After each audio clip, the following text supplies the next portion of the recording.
Bismillahirrahmanirrahim. Assalamualaikum warahmatullahi wabarakatuh. Alhamdulillahi rabbil alamin. Wassalatu wassalamu ala rasulil mursalin wa ala alihi wa sahbihi ajma'in. Sidang penonton yang dihormati lagi dikasihi sekalian, Alhamdulillah sekali lagi marilah sama-sama kita merafakkan setinggi-tinggi kesyukuran kehadrat Allah Subhanahu wa taala. Pada malam ini kita menyambung pengajian kitab hadis 40. Pada malam ini kita akan membaca hadis Al-Hadithul Khamis wa Thalathun. Hadis yang ke-35. Hadis yang ke-35 An Abi Hurairah radhiyallahu ta'ala anhu qala Rasulullah sallallahu alaihi wasallam la tahasadu ولا تناجشوا ولا تباغضوا ولا تدابروا ولا يبيع بعضكم بعضكم على بيع بعض وكونوا عباد الله إخوانا المسلم أخو المسلم لا يظلمه ولا يخذله ولا يكذبه ولا يحقره التقوى ها هنا ويشير إلى صدره 3 مرات بحسب امرئ من الشر أن يحقر أخاه المسلم كل المسلم على المسلم حرام دمه وماله وعرضه رواه مسلم. Hadis yang ke-35 daripada Abi Hurairah radhiyallahu taala an. Kata Abu Hurairah, qala Rasulullah sallallahu alaihi wasallam, Nabi sallallahu alaihi wasallam bersabda. Nabi kata, la tahasadu. Nabi kata janganlah kamu berdengki. Wala tanajashu, dan janganlah kamu tipu menipu. Wala tabaghadu, dan janganlah kamu benci membenci. Wala tadabaru, dan janganlah kamu berbelakangan antara kamu dan antara yang lain. Wala yabi' ba'dukum ala bai'i ba'din, jangan kamu menjual di atas jualan orang lain. Wa kunu ibadallahi ikhwana, dan hendaklah kamu menjadi hamba Allah Ta'ala yang bersaudara.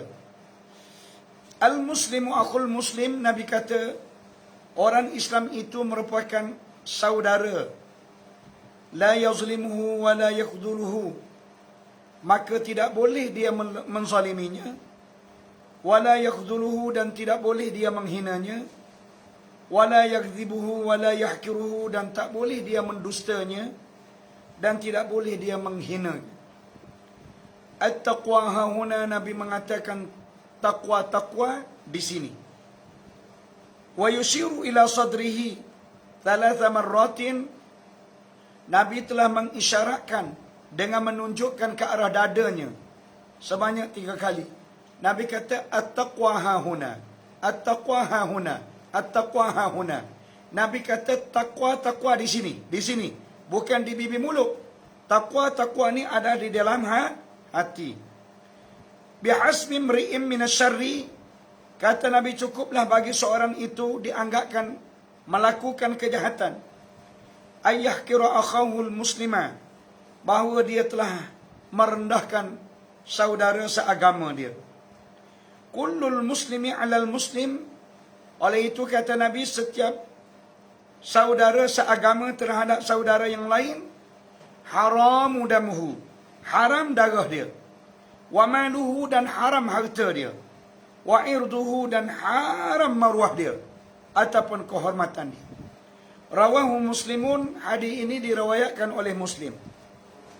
Apa maksudnya? Maksud hadis ini Nabi mengatakan la tahasadu, jangan kamu berdengki. Jangan kamu berdengki. Apakah yang dimaksudkan dengan dengki ini? Yang dimaksudkan dengan dengki ini ialah satu perasaan jiwa yang timbul kegelisahan memandang kelebihan yang ada pada orang. Itu mana dengki. Mana perasaan yang berlaku dalam jiwa seseorang, di mana perasaan ini akan timbul menjadi gelisah, menjadi bengong, menjadi tidak sedar hati, menjadi tidak ceria, menjadi tidak suka apabila dia melihat orang lain lebih daripada dia. Itu maknanya dengki. Orang yang dengki, sudah tentu jiwa mereka sentiasa gelisah.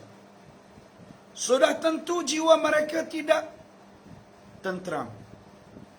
Kerana dia berusaha untuk menghalangkan sesuatu kelebihan orang, sama ada dengan perkataan dia ataupun dengan perbuatan dia, dan dia berikhtiar memindahkan kelebihan yang ada pada orang kepada dia. Inilah menyebabkan Allah Ta'ala menjadikan orang yang dengki ini sentiasa gelisah. Inilah yang menyebabkan Allah Ta'ala jadikan orang yang dengki ini tidak tentram. Sebab nikmat yang ada pada orang, siapa dia yang beri? Kak Nomi, nikmat yang ada pada orang itu Allah Ta'ala beri. Lepas tu kalau dia dengki dengan nikmat yang ada pada orang, jadi adakah nikmat yang didengki oleh dia tu boleh hilang? Tak boleh. Sebab yang memberi itu Allah Ta'ala. Bukan kepandaian dia menyebabkan nikmat itu ada pada dia. Tak. Berapa ramai di antara manusia yang menggunakan kepandaian, yang menggunakan kebijaksanaan, yang menggunakan wang ringgit yang ada. Akhir sekali mereka itu tidak perolehi kelebihan. Tak dapat juga kelebihan. Apabila Allah Ta'ala tidak izin dia memperoleh kelebihan. Jadi oleh yang demikian, ingat Nabi pesan kepada kita, jangan sekali-kali kamu berdengki. Jangan sekali-kali kamu berdengki. Jangan. Nabi SAW menyebut dalam sebuah hadis yang lain, Nabi kata, kullu bni Adam husudun. Nabi kata semua anak Adam ini ada husud. Semua anak Adam ini ada dengki. Kak Nomi, carilah siapa-siapa pun, memang tak boleh elak daripada mempunyai sifat dengki. Tapi Nabi kata, wala yadurru hasidan hasaduhu. Nabi kata, wala yadurru hasidan hasaduhu, dan tidak mendatangkan kemudaratan kepada orang yang didengkinya. Malam yatakallam bil lisan, selagi mana dia tidak pernah bercakap dengan lidah dia.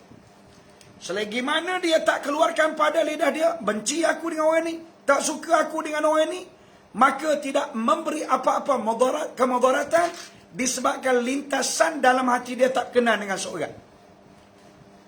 Tapi apabila sampai tingkat dia sudah meluahkan pada perkataan, ataupun sampai tingkat dia berkata pada ucapan dia, dia tak suka pada seorang, maka dikala itu akan mudaratlah dengki dia. Maksudnya, dengki yang didengki oleh dia dianggap salah. Au ya'mal bil yadi, ataupun selagi mana dia tidak melaksanakan dengan tangan. Kalau dia sudah melaksanakan dengan tangan, makna dia telah merealisasikan lintasan dengki yang lahir dalam hati dia ini, maka pada waktu itu mudarat dengan arti kata Allah akan menulis dengki yang didengkikan oleh dia sebagai satu kesalahan, sebagai satu dosa. Jadi oleh itu Nabi mengatakan, ingat, semua orang dengki berlaku. Cuma dengki yang terlintas dalam hati sampai peringkat tidak mengungkapkan pada lidah, ataupun tidak sampai peringkat dia menggunakan tangan dia untuk menghalang ataupun untuk menyatakan kebencian dia kepada seseorang itu, maka dengki itu tidak diambil salah. Baik, tuan-tuan, puan-puan muslimin dan muslimat yang dihormati lagi dikasih sekalian, itu yang pertama. Yang kedua pula Nabi kata, wala tanajasu, dan janganlah kamu tipu menipu. Jangan kamu tipu menipu. Yang pertama Nabi kata, jangan kamu berdengki. Sebab berdengki ini sudah tentu kamu tidak akan tentram, kamu tidak akan tenang, kamu tidak akan bahagia. Kalau nak kepada kebahagiaan, hilangkan kedengkian. Hilangkan kedengkian. Baik, kata Nabi yang kedua, wala tanajashu, janganlah kamu tipu menipu. Jangan kamu tipu menipu. Jangan kamu tipu menipu. Kenapa? Larangan seseorang dari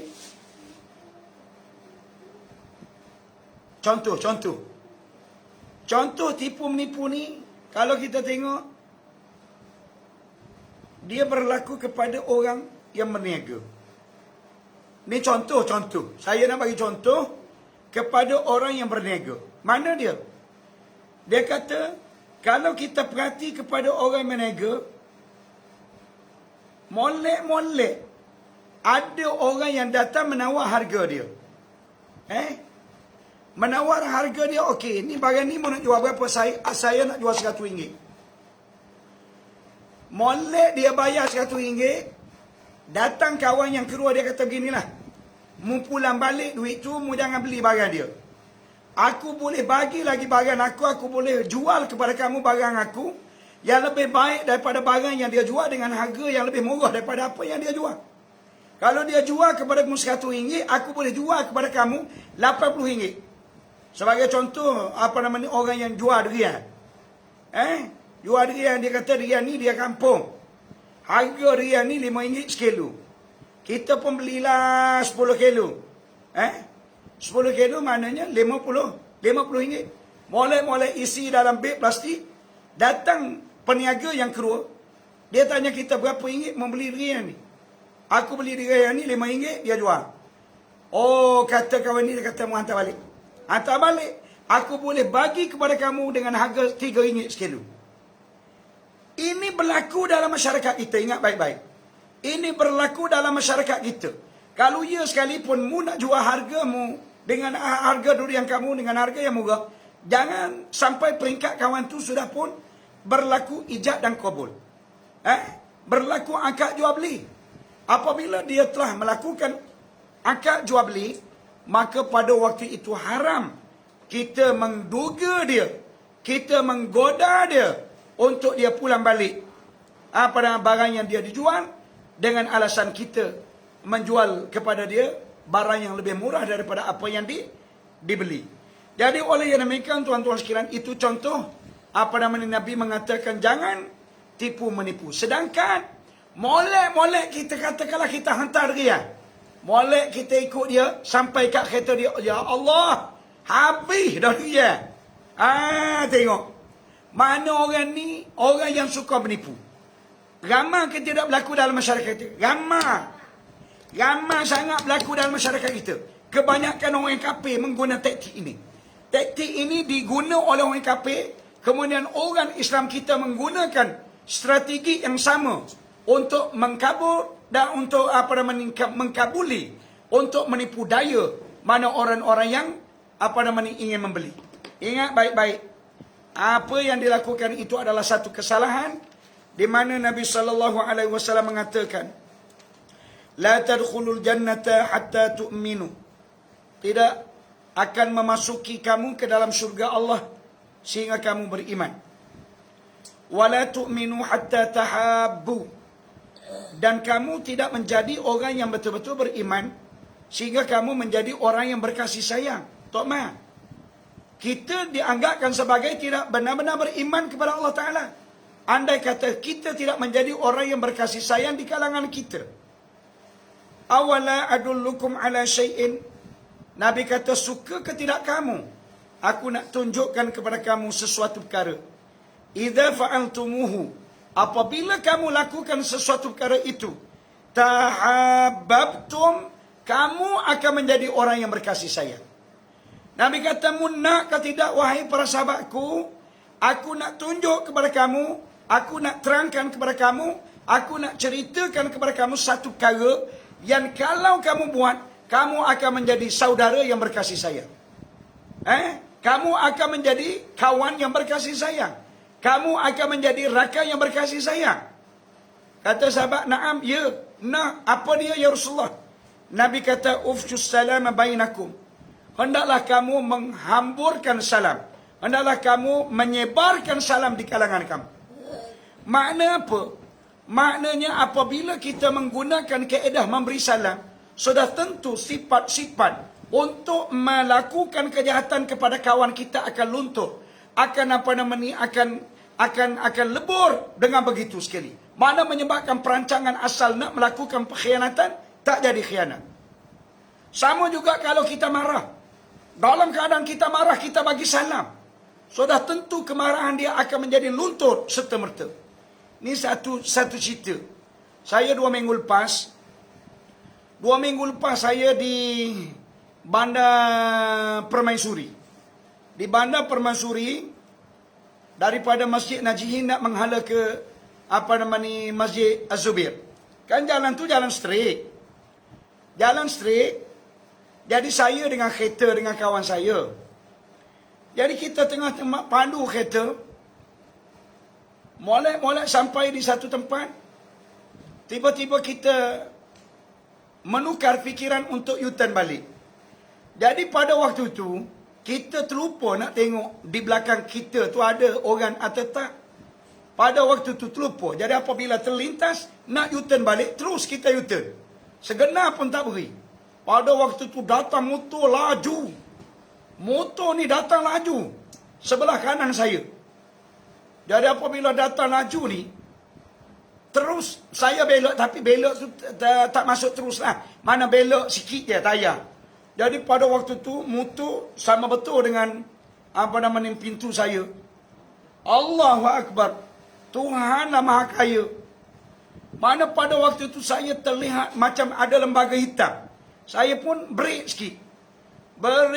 Marahnya motor ni, nasib baik dia tak langgar divider.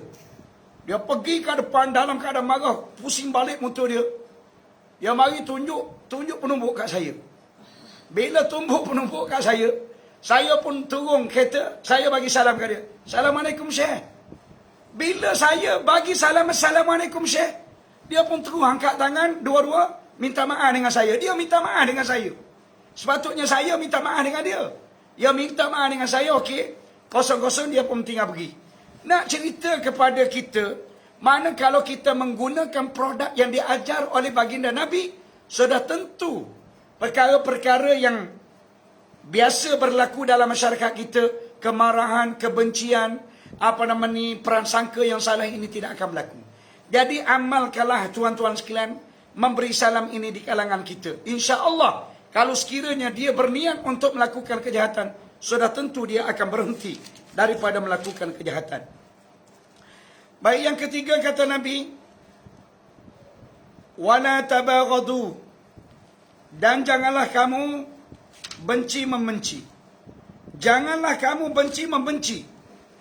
Wala tadabaru, dan janganlah kamu berbelakangan antara kamu dan antara yang lain. Jadi larangan berbelakangan ataupun larangan berpaling ini merupakan satu perbuatan yang cukup tidak baik dalam Islam. Mana kalau kita membelakangi kawan kita, ya Allah Rabbi, apa perasaan dia? Mana seolah-olah kita tidak mengiyakan dia ataupun kita tidak menghormati dia. Jadi sebab itu Islam, walau ia sekalipun kita tak suka dengan dia, jangan kita tunjuk yang kita tak suka dengan dia. Sebab kita kena ingat, kalau kita tak suka dengan dia, apa hebat kitanya? Apa kelebihan kita? Barangkali kita merasa kita ni hebat. Barangkali kita merasakan kita ni lebih. Sebab itu kita sanggup berbuat demikian. Jadi oleh itu Nabi melarang sama sekali jangan kita berbuat demikian, walaupun kita tak suka dengan dia. Nabi SAW menyebut dalam sebuah hadis, Nabi kata, la yahillu li muslim an yahjura akhahu fawqa thalath yaltaqiyani fayasuddu hadha wa yasuddu hadha. Nabi kata tidak halal bagi mana-mana orang Islam bahawa dia tinggal daripada bertuguran dengan saudara dia fawqa thalath, lebih daripada 3 hari. Mana kalau dia sekalipun dia bergaduh lah, biasa orang pada punggung ni, orang yang bergaduh baloh. Kelantan kata baloh. Apabila dia bergaduh ataupun berbalah dengan saudara dia, sudah tentu orang ni tidak akan bertemu. Kalau bertemu, sama-sama pada punggu belaka. Jadi Nabi kata mu kena ingat, la yahillu li muslim, Nabi kata tidak halal bagi mana-mana orang Islam ayyah jura akhahu fawqa thalath, bahawa dia meninggal daripada bercakap dengan saudara dia lebih daripada 3 hari. Yaltaqiyani, bila mana kedua-dua mereka ini bertemu, fayasuddu hadha, maka seorang itu berpaling ke arah lain, wa yasuddu hadha, manakala seorang lagi berpaling ke arah lain. Wa khairuhum alladhi yabda'u bisalam, Nabi kata yang semolek-moleknya bukan masing-masing berpaling. Apabila dia bertemu, yang paling baik mereka itu lakukan pada waktu itu adalah yabda'u bisalam, mereka itu memulai dengan memberi salam. Cuba sekali mana-mana orang yang bergaduh, cuba beri salam, nak tahu. Cuba bagi salam kepada orang yang dia bergaduh tu. Nak tahu kawan tu sambut ke tidak salam dia.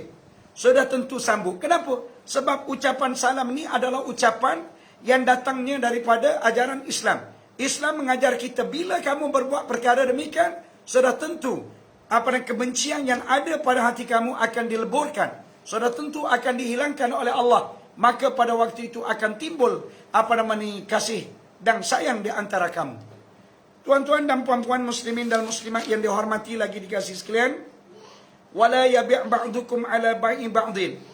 Nabi kata janganlah menjual setengah daripada kamu di atas jualan orang. Contoh seperti mana yang saya perkatakan sebentar tadi. Wa kunu, kata Nabi, hendaklah kamu semua menjadi ibadallahi ikhwana, hamba Allah Ta'ala yang bersaudara. Ingat, jangan kamu menjadi saudara yang bermusuh. Jangan kamu menjadi orang yang suka bermusuh. Bahkan hendaklah kamu memastikan antara kamu ini adalah rakan-rakan yang bersaudara. Oleh itu, al-muslimu akhul muslim, ingatlah bahawa orang Islam terhadap orang Islam yang lain adalah bersaudara. La yazlimuhu, jangan sekali-kali dia menzalimi rakan seagama dia. Wala yakhduluhu, jangan dia menghina. Wala yakdzibuhu, jangan dia mendustakannya. Wala yahkiruhu, dan jangan dia memperkecilkannya. At-taqwa hahuna, Nabi kata hendaklah kamu menjadi orang yang takut. Bila menjadi orang yang takut, di mana letaknya ketakwaan itu? Nabi wa yushiru ila sadri 3 marrat, Nabi menunjukkan dengan tangan dia tempat yang sepatutnya ditakuti oleh kamu adalah di dada kamu ataupun dalam hati kamu, bukan di mulut kamu. Jadi pastikan hati kamu yang sebenar-benar menjadi tempat yang membuktikan ketakutan kamu itu muncul dan timbul. Baik, bihasbi imri'in minasyarri, Nabi kata cukuplah bagi seorang itu dianggapkan dia seorang yang jahat, ayyah kira akhahul muslim, apabila dia merendah ataupun apabila dia menghina saudara seagama dia. Bila dia menghina saja saudara seagama, cukuplah boleh dikatakan dia seorang yang jahat. Tak nanti dia buat benda-benda yang boleh merosakkan harta benda dia. Tak nanti dia melakukan kezaliman yang besar-besar. Bahkan apabila dia menghina kawan dia, rakan seagama dia, dengan hanya dia mengungkapkan kata-kata yang sikit je, maka dia dilabelkan dengan label yang jahat. Oleh itu, kullul muslimi alal muslim haramu damuhu. Nabi kata, mu kena ingat, setiap orang Islam terhadap orang Islam yang lain haram darah dia. Jangan sekali-kali kamu sentuh dia sehingga mencederakan dia. Jangan sekali-kali kamu torehkan tangan dia. Jangan sekali-kali kamu congkilkan biji mata dia. Jangan sekali-kali kamu pukul, tampar dia. Tak boleh. Mana haram sama sekali kamu menumpahkan darah kepada saudara seagama kamu. Wa maluhu, dan haram kamu mengambil harta saudara seagama kamu dengan cara yang tidak sebenarnya. Dan wa irduhu, haram sama sekali kamu menjatuhkan maruah dia, kamu menjatuhkan kehormatan dia. Hari ini kita tengok banyak rakan-rakan kita suka memviralkan berita-berita yang tak berapa bagus. Kita tengok berita viral layan VIP ketika mana berkunjung ke Masjid Putrajaya pada Jumaat yang lepas. Kita tak tahu lagi cerita sebenarnya. Tetapi apabila benda tadi di viral, maka kita tolong sebarkan viral ini. Baik, ingat baik-baik. Saya sebut berapa kali dah. Kalau kamu tak tahu cerita sebenar, jangan kamu menjadi pembela. Jangan kita menjadi penyokong. Kita hendaklah memerhati dan hendaklah kita membuat siasatan. sebenarnya kesalahan di pihak mana. Dan kadang-kadangnya orang yang datang ni kadang-kadang dia lah golongan yang suka provokasi. Walaupun orang dah beritahu dah jumlah sudah cukup dah, baliklah. Kadang-kadang dia ada gel, dia tak nak balik. Kenapa? Sebab dia nak tunggu ruang. Kalau ada ruang untuk aku menghina apa dan kaki tangan masjid, ataupun boleh aku memperkecilkan dia, maka inilah ruang. Ingat, ini muka-muka ahli neraka berlakon. Ni muka-muka nak masuk neraka. Ingat baik-baikmu. Kalau ya sekalipun mu tidak dibenarkan masuk, baliklah apa sungguh sangatnya. Kalau mu balik, mu dapat pahala banyak. Biar tinggal kaki tangan masjid itu berdosa. Biar dia jawab depan Tuhan. Sungguh sangat macam kita ni, Tuhan nak menghukum orang. Dan masyarakat kita hari ni, netizen hari ni, bengong-bengong. Ramai yang bengong. Bila tahu berita seperti itu, selalu diviral. Anda kata berita itu adalah berita bohong. Mu nak minta maaf dengan siapa? Mu nak minta maaf dengan siapa? Kalau you sekalipun mu tulis dalam WhatsApp mu minta maaf, barangkali orang berkenaan tak baca pun WhatsApp mu. Orang berkenaan tidak memberi kemaafan kepada kamu. Jadi sudah tentu kamu tersangkut di akhirat. Jadi yang ni, apabila tersangkut di akhirat, mu akan dihukum azab dan seksa oleh Allah Ta'ala. Tak pasal-pasal kita dihukum oleh Allah Ta'ala. Sedangkan saluran untuk kita menyatakan ketidakpuasan hati kita banyak lagi saluran. Saluran kita tulis surat, ataupun kita sampaikan berita ini kepada mereka-mereka yang berotoriti. Daripada kita buat macam tu, suka puak-puak akhbar ni, dia suka sangatlah buat benda-benda yang menimbulkan kontroversi. Sebab ingat, dalam hadis yang kita baca dulu, teknologi model inilah yang mengakibatkan ramai manusia dihumbang oleh Allah Ta'ala ke dalam neraka. Mereka tidak menggunakan teknologi model ini untuk mereka mengaut pahala yang paling banyak. Tetapi mereka menggunakan teknologi model ini untuk melakukan dosa kepada Allah Ta'ala. Jadi jangan kita marah kepada teknologi. Jangan. Teknologi tak salah. Yang salahnya ialah Tuhan ampunya tubuh. Mana apa-apanya bergantung kepada kita. Kalau kita pandai menggunakan teknologi, maka kita akan memperoleh pahala yang banyak. Kalau kita tak pandai menggunakan teknologi, maka seksalah kamu, menderitalah kamu, kecewalah kamu. Dalam dunia barangkali kamu tidak merasai apa-apa lagi. Tunggu. Jadi barangkali sekarang Allah Ta'ala tak kenal lagi bala bencana. Boleh jadi 2-3 tahun ataupun 4 tahun, 10 tahun akan datang. Sebelum daripada mati, Allah Ta'ala datangkan dulu bala. Jadi seboleh-bolehnya kita nak Allah Ta'ala jauhkan kita daripada menerima bala ujian tersebut. Seboleh-bolehnya begitu. Kalau kita nak elak daripada kita dibala oleh Allah Ta'ala, jangan sekali-kali kita melakukan perkara-perkara yang mengundang kebencian Allah Ta'ala, apatah lagi mengundang kebencian manusia. Jadi sekadar itu dulu yang dapat saya sampaikan, tuan-tuan dan puan-puan. Mudah-mudahan Allah Ta'ala meredai kita, Allah Ta'ala mengasihani kita, Allah Ta'ala memberi gantian yang terbaiknya kepada kita, balasan yang terbaiknya kepada kita. Bismillahirrahmanirrahim. Alhamdulillahi Rabbil Alamin. Salatu wassalamu ala Rasulillahi wa ala alihi wa sahbihi ajma'in. Ya Allah, ya Tuhan kami pohon kepadamu diberi keampunan sebaik-baiknya kepada kami terhadap segala dosa yang kami lakukan. Ya Allah, kami pohon, jadilah kami ini ahli-ahli syurga-Mu. Ya Allah, redailah kami, kasihanilah kami, sayangilah kami. Ya Allah, hilangkanlah COVID-19 daripada melanda dunia dan negara kami. Ya Allah, Engkau berilah taufik hidayah serta inayah kepada kami dan juga kepada rakan-rakan seagama kami. Ya Allah, kepada rakan-rakan kami yang suka melakukan kejahatan, yang suka menimbulkan provokasi ini, berilah taufik hidayah serta inayah kepada mereka, agar mereka menjadi hamba-Mu yang terbaik. Ya Allah, berilah kesihatan sebaik-baiknya kepada Kak Syarifah Maimunah binti Said Akhir. Berilah kesihatan sebaik-baiknya kepada Maimunah binti Dolah, kepada Hasnah binti Dolah, kepada Siti Aisyah binti Haji Awang, kepada Kak Fauziah binti Majid, kepada Muhammad Syarif bin Ikhwan, kepada Umar bin Majid, kepada Hashim bin Majid, kepada Nur Aisyah Zakiyah binti Zamri, kepada Maryam binti Umar, kepada Usa Azmi, kepada Muhammad Taufik bin Ibrahim, kepada Muhammad Luqman bin Ibrahim, kepada Surya binti Ka'mah, kepada Asmah binti Sahar, kepada Sahar bin Mahmud, kepada Mak Rafi bin Yusuf, kepada Cikgu Saudah binti Marsid, kepada Nurul Yana binti Rizil, kepada Saiful Akmal bin Mustaqim, kepada Datuk Zainuddin bin Abdul Rahman, kepada Datin Cik Asna binti Awan Ahmad, kepada Indah Sulastri bin Datuk Zainuddin, kepada Nur Ain binti Ahmad Uzairi. Ya Allah, ya Tuhan kami pohon kepadamu agar berilah pertemuan jodoh kepada badu-badu kami ini, Mastura binti Daun, Sabariah binti Abdullah, kepada Nur Atika binti Usman, kepada Azizun binti Ismail, kepada Nur Hidayah.